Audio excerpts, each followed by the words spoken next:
আসসালামু আলাইকুম। সবাই কেমন আছেন? আশা করি সবাই ভালো আছেন। নতুন একটা ভিডিও নিয়ে আসছি। এই ভিডিওতে দেখাবো সিলিং ফ্যানের কয়েল মেরামত। অনেক সময় কয়েলটা নষ্ট হয়ে যায়। নষ্ট হওয়ার জন্য ফ্যানটা চলে না। তো অনেক সময় বেশি সমস্যা হয়, কম সমস্যা হয়, পুরো কয়েলটা পুড়ে যায়। তো আজকে আমি এই ভিডিওতে দেখাবো কয়েলটা কিভাবে মেরামত করতে হয়। খুব সহজভাবে আপনাদের বোঝানোর চেষ্টা করব। এই যে দেখেন কয়েলটা কিন্তু এখান থেকে এখান থেকে কিন্তু পুড়ে গেছে। মোটামুটি বাইরের কয়েলটা ভালো আছে, ভিতরের কয়েলটা এখান থেকে পুড়ে পুষতে গেছে। তো খুব সহজভাবে এটা মেরামত করে আপনাদের দেখানোর চেষ্টা করব, বা কীভাবে খুব সহজভাবে মেরামত করতে হয়। সাথেই থাকুন এই ভিডিওতে। ভিডিওটা টেনে টেনে দেখবেন না। যদি টেনে টেনে দেখেন তো সম্পূর্ণ কাজের ভিডিওটা আপনারা ঠিকভাবে বুঝতে পারবেন না। আমি এখন একটা মিটার সাহায্যে কয়েলটার রেজিস্ট্যান্স কত আছে সেটা আমি মিটারের মাধ্যমে মেপে নেব। তো বাইরের কয়েলটা মোটামুটি রেজিস্ট্যান্স ঠিক আছে, কিন্তু ভিতরের কয়েলটা ঠিক নেই। সেজন্য রেজিস্ট্যান্সটা অনেকটা বেশি দেখা যাইতেছে। এখানে সমস্যা দেখে বাইরেটা ঠিক আছে 198, এটা ঠিক আছে। তো ভিতরে এটা সমস্যা। তো আমরা মিটারের মাধ্যমে রেজিস্ট্যান্সটা ঠিক আছে কিনা, ভালো বা খারাপ আছে কিনা সেটা দেখলাম। তো ভিতরেটা সমস্যা। এখন আমি সিরিজ ল্যাম্প থেকে দেখাবো। সিরিজ ল্যাম্পটা দূরে দেখাতে পারতেছি না। বাইরের কয়েলটা সিরিজ ল্যাম্প থেকে দেখলাম না, ঠিক আছে, সমস্যা নাই। কিন্তু ভিতরে কয়েকটা সমস্যা আছে। এই জায়গাটা সমস্যা আছে, এই জায়গাটা খুবই খারাপভাবে পুষে গেছে। তো এটা খুব সহজভাবে আপনাদের রিপেয়ারিং করিয়া বা মেরামত করিয়া যেটাই হোক, এই যে দেখেন এখান থেকে কিন্তু দুইটা কয়েলের সমস্যা হয়েছে সম্পূর্ণভাবে। এটা আপনাদের মেরামত করিয়া দেখাবো, ভিডিওর সাথেই থাকুন। তো প্রথম অবস্থায় আমি এই জায়গাটা একটু পরিষ্কার করে নেব।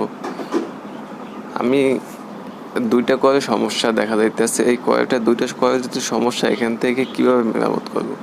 তো আমি প্রথম অবস্থায় তামার তারের উপর একটা বান্ডিশ থাকে, বান্ডিশটা খুব খুঁচাইয়া বান্ডিশটা সরাই নেব, যদি সোল্ডারিং করতে খুব সহজ হয়। আর একটা কথা বলি, আমি এখান থেকে যে সোল্ডারিং করব, সোল্ডারিং করার পর কিন্তু এখান থেকে প্রতি চেনে যে প্যাচ দেখতেছেন, চেনে এখানে কিন্তু 300 থেকে 350-এর ভিতরে এরকম 320 প্যাচ এরকম থাকতে পারে। তো এখান থেকে যদি 20 প্যাচ বা 30 প্যাচ যদি আমি এখান থেকে ঝালাই দেওয়া সোল্ডারিং করে যদি শর্ট করে দিই, তো এখান থেকে বেশি একটা সমস্যা দেখা যাবে না বা সমস্যা হবে না। যান্ত্রিক ইউটিউব মাই চ্যানেল, এই চ্যানেলে কিছু ইলেকট্রিক কাজের ভিডিও দেওয়া হয়। আমার ভিডিও যদি আপনাদের ভালো লাগে তো অবশ্যই আমার চ্যানেলটা সাবস্ক্রাইব করবেন। সাবস্ক্রাইবের পাশাপাশি বেল আইকনটা ক্লিক করবেন। পরবর্তীতে ভিডিও আপলোড দেওয়ার সাথে সাথে আপনি নোটিফিকেশন পাবেন। আমার কিন্তু কয়েলের উপর থেকে মোটামুটি বান্ডিশ সরানো শেষ। এটা এখন আমি খুব ভালোভাবে সোল্ডারিং করে দেব। যদি যে কয়টা এখান থেকে তার পুরা হয়তো বা ছিঁড়ে গেছে, এখান থেকে শর্ট হইয়া ডিসকানেক্ট হয়ে গেছে, তো এখান থেকে খুব সুন্দরভাবে সোল্ডারিং করে দিলে কী হবে, যে কটা তারের সমস্যা হয়েছে ওই তার কয়টা ডিসকানেক্ট ওটা বাদ হইয়া নতুনভাবে এখানে কানেকশন হবে। এটা সমস্যা হবে না পরবর্তীতে। খুব সুন্দরভাবে সোল্ডারিং করে দেব। খুব ভালোভাবে এটা প্রথম অবস্থায় ঘষে নিতে হবে, বা সিরিজ পেপার দিয়া বা কোনো কিছু দিয়া, সিরিজ পেপার অনেক কিছু দিয়ে এটা ঘষে নিয়ে খুব তারটা বের করিয়া তারপর এটা শর্ট করে দিতে হবে যে কয়টা সমস্যা হয়েছে। এই যে দেখেন, একটু ক্যামেরাটা সামনে নিয়ে আসো। এই যে দেখেন খুব সুন্দরভাবে সোল্ডারিং করে দিছি। তো যে কটা সমস্যা হয়েছে হয়তো এখান থেকে 50 পেজ বা 60টা পেজ হয়তো বা কমে গেছে। তো এটা কমে গেলে বেশি একটা সমস্যা হয়নি। যে রেজিস্ট্যান্স কিন্তু মোটামুটিভাবে একটা মানের ভিতরে চলে আসছে। আগে ছিল 500, এখন কিন্তু 210 আসছে। তো এই যে সিরিজ ল্যাম্প থেকে আপনাদের দেখাবো, এই যে দেখেন এখানে কিন্তু এখন আর সমস্যা দেখা যাইতেছে না, মোটামুটিভাবে বোরিও হইতেছে না। আশা করা যায় এখন ভিতরে কয়েকটা সমস্যা দেখা যাবে না, কেননা সিরিজ ল্যাম্প থেকে দেখতেছি ঠিক আছে, মিটারের সাহায্য দেখতেছি ঠিক আছে। তো এখন মোটামুটিভাবে এখানে সোল্ডারিং করা শেষ। এখন এবার এখান থেকে এই যে 4টা কিন্তু রুফের তার আছে এখান থেকে কিন্তু খুব সুন্দরভাবে এখান থেকে তার সোল্ডারিং দিয়ে ঠিক এই উপরে আপনার নিয়ে আসতে হবে। তো এখান থেকে প্রথমে খুব সুন্দরভাবে সিরিজ পেপার দিয়ে ঘষে নিতে হবে। সোল্ডারিং করতে যেন খুব সহজভাবে সোল্ডারিংটা করা যায়, সেভাবে ঘষা নিতে হবে প্রথম অবস্থায়। তো আমি টুকরো তার নেব, টুকরো তারের মাধ্যমে উপরে উঠাবো। তো ভিডিওটা সম্পূর্ণভাবে দেখেন, সাথেই থাকেন। আমার ভিডিও যদি আপনি নতুন দেখে থাকেন বা আমার চ্যানেলে যদি নতুন হয়ে থাকেন, আমার চ্যানেলটা অবশ্যই আপনি সাবস্ক্রাইব করবেন। সাবস্ক্রাইবের পাশাপাশি বেল আইকনটা ক্লিক করে দেবেন। যদি আমি পরবর্তীতে কোনো ভিডিও আপলোড দিই সাথে সাথে নোটিফিকেশন পাইবেন। তো যারা অলরেডি সাবস্ক্রাইব করছেন তাদের অনেক অনেক ধন্যবাদ। ভিডিও যদি ভালো লাগে লাইক, কমেন্ট, শেয়ার। কোনো কিছু প্রশ্ন থাকে অবশ্যই প্রশ্ন করতে পারেন, বা কোনো কিছু জানা থাকে জানতে পারেন। মনে রাখবেন, আপনাকে একটা লাইক এর জন্য আমাদের ভিডিও বানাইতে উৎসাহ করে। রুফের তারের সাথে পেঁচানো শেষ হয়ে গেছে। এখন আমি খুব সুন্দরভাবে সোল্ডারিং করে দেবো। সোল্ডারিং করে কি হবে, এটা লুজ কানেকশন থাকবে না, পরবর্তীতে সমস্যা কম হওয়ার সম্ভাবনা বেশি থাকে। এখানে সোল্ডারিং করে না দিলে কী হয়, অনেক সময় লুজ কানেকশন থাকে। লুজ কানেকশনের পরবর্তীতে হয়তো বা 15 দিন বা 1 মাস পর এটা আবার সমস্যা দেখা যায়।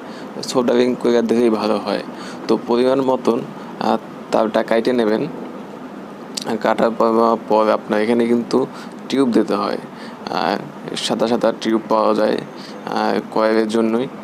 যারা ইলেকট্রনিক্সে কাজ করে তারা অবশ্যই চিনবেন। এটা পরিমাণ মতন টিউবটা আপনার কাইটটা ভিতরে সোল্ডারিং জায়গাটা এটা ঢেকে দিতে হবে, যদি কোনো সাথে একটা শর্ট হয়ে না থাকে সেই জন্য।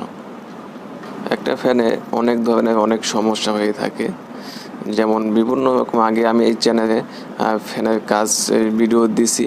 তো আপনারা যদি চান পিছনে যে আপনার ভিডিও দেখতে পারেন। খুব সুন্দর সুন্দর কাজের ভিডিও, ফ্যানের কয়েল বাঁধা, কীভাবে কয়েল বাঁধতে হয়, মেরামত করতে হয় বা ফিটিং করতে হয়, কীভাবে ক্যাপাসিটর লাগাইতে হয়, সম্পূর্ণ এই চ্যানেলে ভিডিও দেওয়া আছে। আপনারা যদি চান আপনার ভিডিও দেখতে পারেন।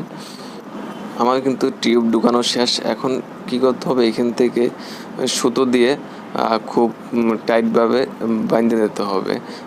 বাঁধতে হবে কেননা আপনার মজবুত হওয়ার জন্য, কেন মজবুত থাকা ভালো। এটা যদি লুজ কানেকশন বা নড়াচড়া করে তো বেশি দিন কয়েকটা লাস্টিং করবে না, এটা টিউবটা বেশি দিন টিকবে না। তো এখান থেকে সুতো দিয়ে খুব পরিমাণ মতন বাঁধতে দিতে হবে, যদি কয়েকটা খুব মজবুত থাকে।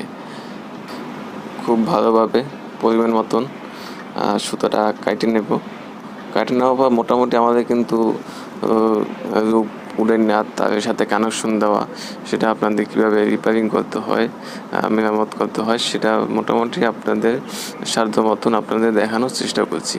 তো এখন এর নিচ থেকে রূপের এই যে নিচ থেকে তারটা এটা উপরে উঠাইতে হবে।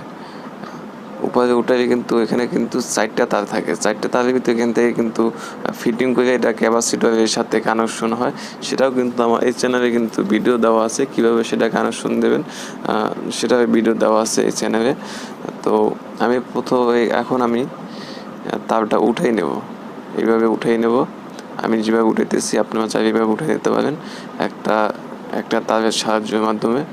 তো এখন আমি সিরিজ র্যাম থেকে চেক করবো যে আমি যে কাজটা করলাম এটা সম্পূর্ণভাবে ঠিক আছে কিনা বা কোনো সমস্যা আছে কিনা। আমাদের মোটামুটি ঠিক আছে, এখানে কোনো সমস্যা দেখা যাইতেছে না, খুব ভালোভাবে কাজটা হয়েছে। তারপরে বোঝা যাবে যে আসলে ফিটিং করার পর, বডির সাথে ফিটিং করার পর কতটুকু ঠিক আছে। আমি এখন এখানে যেখানে মেরামত করলাম, এখানে সোল্ডারিং করে এখানে একটু বান্ডিশ দিয়ে দেবো। বান্ডিশটা কি এখানে দিলে আপনার কয়েলটা দিলে এখানে শক্ত হয়ে যায়, শক্ত হলে কয়েলটা খুব ভালো হয়। এখানে পরিমাণ মতন বান্ডিশ দিয়ে দিছি। মোটামুটি আপনাদের এই ভিডিওতে কয়েল মেরামত, সিলিং ফ্যানের কয়েল মেরামত আপনার এই ভিডিওতে দেখাইছি। জানি না কতটুকু ভালো লাগছে। তো আমার ভিডিও যদি ভালো লাগে অবশ্যই আমার চ্যানেলটা সাবস্ক্রাইব করবেন, সাবস্ক্রাইবের পাশাপাশি বেল বাটনটা ক্লিক করবেন। ভালো থাকবেন, আসসালামু আলাইকুম।